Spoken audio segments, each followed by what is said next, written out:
സിൽവറിന്റെ SIP ചെയ്യാം. സിൽവറിന്റെ SIP ഞാൻ ചെയ്യുന്നത് ഫയേഴ്സ് എന്ന ബ്രോക്കറിലാണ്. അതായത് നമുക്കൊരു ഡിമാറ്റ് അക്കൗണ്ട് വേണം.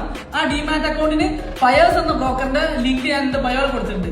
ആ ലിങ്ക് ഉപയോഗിച്ചിട്ട് നിങ്ങൾ ഫയേഴ്സിൽ ഒരു അക്കൗണ്ട് ക്രിയേറ്റ് ചെയ്യുക. അക്കൗണ്ട് ക്രിയേറ്റ് ചെയ്യുമ്പോൾ വേണ്ടത് പാൻ കാർഡും ആധാർ കാർഡും ബാങ്ക് അക്കൗണ്ടും. അങ്ങനെ അക്കൗണ്ട് ക്രിയേറ്റ് ചെയ്തതിനു ശേഷം എങ്ങനെയാണ് നമ്മൾ അതിന്റെ സിൽവർ പീസ് ബൈ ചെയ്യാന്നുള്ളത് ഞാൻ പറഞ്ഞുതരാം. വാ, ഫയേഴ്സിന്റെ ആപ്ലിക്കേഷൻ ഓപ്പൺ ചെയ്യാം. അവിടെ നിങ്ങളൊരു പാസ്വേഡ് ഉണ്ടാവും 4 ഡിജിറ്റ്. അത് കൊടുത്തതിന് ശേഷം താഴെ markets, watch list, portfolio, orders, options, ഇങ്ങനെ ഒരുപാട് ഓപ്ഷൻസ് ഉണ്ട്. നിങ്ങൾ നേരെ പോർട്ട്ഫോളിയോ പോവുക. എന്നിട്ട് സെർച്ച് ബട്ടണിൽ സിൽവർ പീസ് ഉണ്ടാവും. സിൽവർ പീസ് ടൈപ്പ് ചെയ്യാം. സിൽവർ പീസ് ടൈപ്പ് ചെയ്ത് കഴിഞ്ഞാൽ നിങ്ങൾക്ക് ബൈ ഓപ്ഷൻ വരും. ബൈ ഓപ്ഷനിൽ ഡെലിവറി, ഇൻട്രാഡേ, MTF ഇങ്ങനെ ഉണ്ടാവും. അതിൽ ഡെലിവറിയാണ് നമ്മൾ ചെയ്യുന്നത്. അതായത് നമ്മൾ ലോങ് ടേം ആണ്. നമ്മളൊരു 5 years പ്ലാൻ ആണ്. എല്ലാ മന്തിന്റെ തുടക്കത്തിലാണ് നമ്മൾ വാങ്ങി വെക്കുക. ഇവിടെ നിങ്ങൾക്ക് എത്ര ക്വാണ്ടിറ്റി ആണ് വേണ്ടത് അത്രയും ക്വാണ്ടിറ്റി നിങ്ങൾക്ക് ഇവിടെ ആഡ് ചെയ്ത് കൊടുക്കാം.